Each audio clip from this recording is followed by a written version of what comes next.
Hey guys, Analog Man here for another deck profile, and as you can see from the name of the episode today, we are looking at Crossheart, but it's finally using X7. I have honestly been looking for a build to basically be able to use X7 for like the longest time. The version that I created originally ended up using Mervamon. It was okay, but it wasn't really that fantastic. Like it could survive two Hades Force, but it's like if you didn't have the Merva in hand, you could not basically go for game. But with it, you could. But most of the time, it's like it was very reliant on Mervamon to kind of like recycle your pieces and do all this other stuff. And it was aggressive, but it wasn't aggressive enough. I felt like it could go for game, but not game fast enough. And luckily, I'm filming this as you can see post nationals. Funny story. Actually, this deck profile actually belongs to a new friend that I met while in line for the Kenji Watanabe signing. Jesus, shout out to you, man. Thank you for this deck profile. It was honestly, it was really crazy because when you told me about this, I was just like, whoa, this is crazy. Like he managed to go undefeated with this deck, essentially, like this build, and basically like I believe on day two he managed to get top 16 with it, so it was really cool like how powerful it is. And I just like when I heard what was in it, I was like, dude, this is crazy, this is amazing. So I wanted to show you how his deck profile actually ended up being. It was just really cool just how it worked out. But anyway, let's actually get into it so you can see what I'm talking about. Of course, we're still running the 4 Pikmon eggs because, being Crossheart, this is probably the most consistent egg for it, and it helps you draw cards, so always solid to get this. For the rookies, we're actually not running the new Ignite, but we're still running the 4 Shoutmons that help you. Oh, almost forgot there was a Shoutmon in my deck box. But yeah, the 4 Shoutmon that help you search a Digimon and a Tamer, and it gives Rush to anything that that it is equipped to. Then, of course, you're still running the 4 Starmons because Starmon giving that extra draw can potentially get you that X3 or X7 to go for game. And surprisingly, Jesus was still running Sparrowmon. Sparrowmon, I actually completely took out a deck to fit an Ignite for Merva, but I feel like this guy's actually still pretty good because he gives Reboot, which is really powerful, especially in this meta still. Also, the fact is that he gains plus 3,000, so if they try to kill it with like a little guy, they can't do it because he's 5,000. That's actually kind of cool still. I really like this effect. But yeah, running the 12 Crossheart rookies, which all, of course, can save and go under Tamers, which is really powerful still to this day. And then we have one more, actually. This one, I had seen it in set 11, but I never really, like, looked at it again. But when I read it, this card is actually really cool. It's kind of like Mervamon, where you can recover stuff from trash. But if it ends up being a Dorlumon in its name, you can place up to 2 Digimon card. Like the whole thing is on play, place 1 Digimon card with Crossheart in its traits from your trash under one of your Tamers. If you have a Digimon with Dorlumon in its name or with Dorlu in its Digivolution cards, place up to 2 Digimon cards with Crosshearts in their traits from your trash under one of your Tamers. So basically, if you have Dorlu like on field, you can equip 2 instead of 1, which is really strong. So I can see why he was running 1. 1 is actually pretty strong already. So yeah, so we run actually 13 rookies, which is really cool. Then for the level 4s, we run, of course, the 4 Dorlumons because they do the minus 3,000 and on deletion the save, and they do minus 2,000 to the Digimon insecurity, so you can potentially swing over big things that might kill your X7. Then 4 Ballistamons because it does become a blocker when a Crossheart Digimon or Tamer is on board, and it gives Piercing, which is really strong still. Then we're running 3 X3s. I was kind of weird about this, like, three X3s I feel like is a little bit too less, but I mean 3 is still very solid. I honestly personally would run 4, but to each their own, Then 1 X4 because X4 is very strong still. It really sucks that he's at 1, but he was a little bit busted with his ability to unsuspend a Tamer, so I can see why they hit it. Anyway, that's all the level 4s we run. We run the 12 level 4s that help us just kind of rush. For level 5s, we run 1 X5 because, of course, since we're running Sparrowmon, we can make this guy really easily as long as we have the Sparrow. We run 2 Shoutmon DXs. I actually this is one of the cards I was also trying to fit in, and I just couldn't figure out the ratio for it. I had it at 1 before in one of my builds, but it just didn't, like, I just didn't see it, so it didn't really do much. But after testing it, 2 feels really nice. Of course, it has material save too, but the name of this card is also treated as Omni Shout and Zeke, so it can be used for the materials for X7 regardless.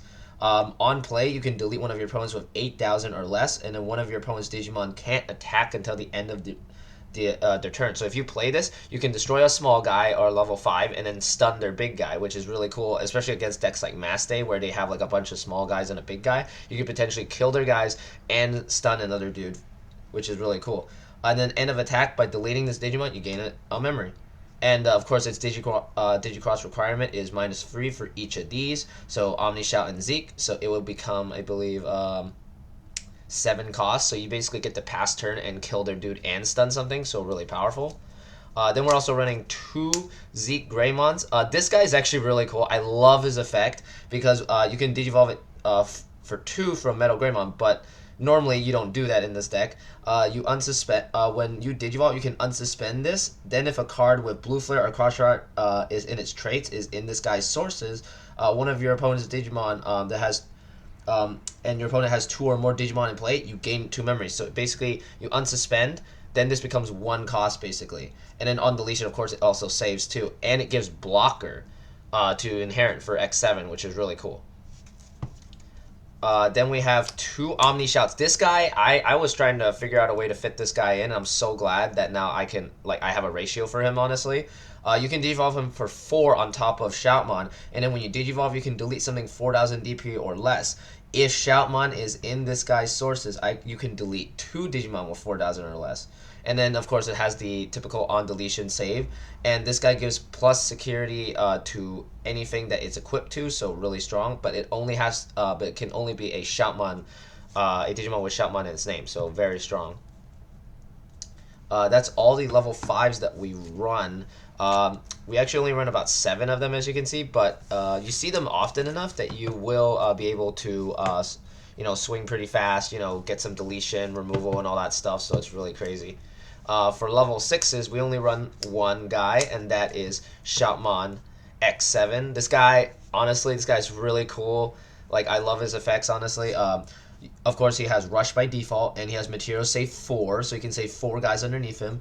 On play, you just delete one of your opponent's Digimon with DP less than or equal to this guy, but all turns for every 2 cards that this guy has, he gains 1,000. So, with how the sources are, you basically have 1, 2, 3, 4, 5, 6. So that's already, let's see, like an extra 3,000, so he's 16,000. So he will be stronger than Black War Greymon X, and this will force them to basically detach their protection to keep it alive.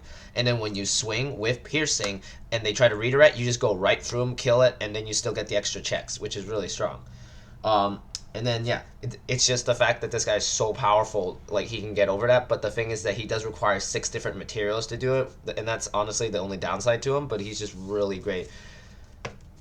Yeah, that's all level 6s we run. We don't run, actually, any level 7s in this build, which is strange because most builds I've seen run at least 1 or 2 Def X, but as I said, to each their own, so it depends on the preference of the player, and in this case, Jesus opted to go for that, which is really cool. I honestly, I kind of like that because it actually streamlines the deck enough, and the deck has enough removal in the form of the level 5, so you don't absolutely need it, but it's usually fine. For options, we run 2 Fireballs because A, we can get rid of rookies that stop us from reducing cost and draw 2 cards. Then we run 1 Crimson Blaze because, of course, you do still want to get rid of small guys. And yeah, that's all the options we run in this build specifically. But yeah, 3 options here. Then for Tamers, we run the 4 Taiki because Taiki, of course, is one of the main searchers of the deck. Then we run 4 Akaris. Akari is really powerful still, even with Dorlu, but I understand why, because Akari in conjunction with Cutemon and Dorlu can get you a lot of draw power and save stuff underneath her, which is really cool. And then this is where I'm like, this is really cool. Taiki, we play 4 of this, the new white Tamer. This one's really cool. Like, I tested 2 of this, but I felt like I could add in maybe like 1 or more, and it's crazy, like, the fact that Jesus ran 4 of this. This card is really strong. Honestly, and the fact that it potentially is your memory tamer, even if your opponent sets you to one, you're still at two memory, and that's plenty enough to like set them to one or memory choke them and do all this stuff. And plus, it counts as a tamer just like Taiki to basically let you digicross by using stuff underneath your tamers. So you basically have access to that no matter what, and it gives you an extra draw at the start of your main phase when you equip something. So it's very nice how that works out. But yeah, this is basically the whole deck profile. Honestly, after I like got the deck list, I thought it was very nice how it worked. Um, anyway, my final thoughts on this deck profile is that it's very solid, and I can honestly see how he managed to go basically undefeated. I'm not sure about his matchups, honestly. I believe he did post it on one of the Facebook groups mentioning what his matchups were. But the fact that he managed to get to day two and get top 16 proves that this deck still has the potential to do a lot of work. Honestly, I remember a lot of people saying, "Oh, Crossheart's not going to make it. Black War Greymon X is way stronger, especially with Hades Force." But almost every Black War Greymon X player that I personally played against during the Nationals, they all basically ended up uh, bottom decking their Hades Force almost every single time. Like every time they searched, they would put one, and then like the other one, they would put the second one there. And at that point, Crossheart would be basically safe because they would have to cycle through their entire deck just to get to it. And to do that, they would basically have to drag on the game to like turn like 20 at that point just to even stop us. But at that point, you should have had X7 and like all your tamers on board for them, to not be able to even do anything. So I feel this deck is very strong, and I highly recommend trying out this build. As I mentioned before, this is not my build. This is from a friend that I met at Nationals, and I highly recommend trying this version of his deck out because it's very strong, has a lot of removal, has ways to get around Black War Gray, which is like the most important thing at the moment since that deck is being played a lot, and I mean a lot. If you look at the like basically the chart showing what was played during Nationals, Black War Greymon X did take up a lot of the spots, or well, not spots specifically in tops, but I mean overall in what people played in the tournament. Almost every single person I met played that or played something else. So it was either between that or like another deck. So highly recommend trying this out, and I'll see you guys next time.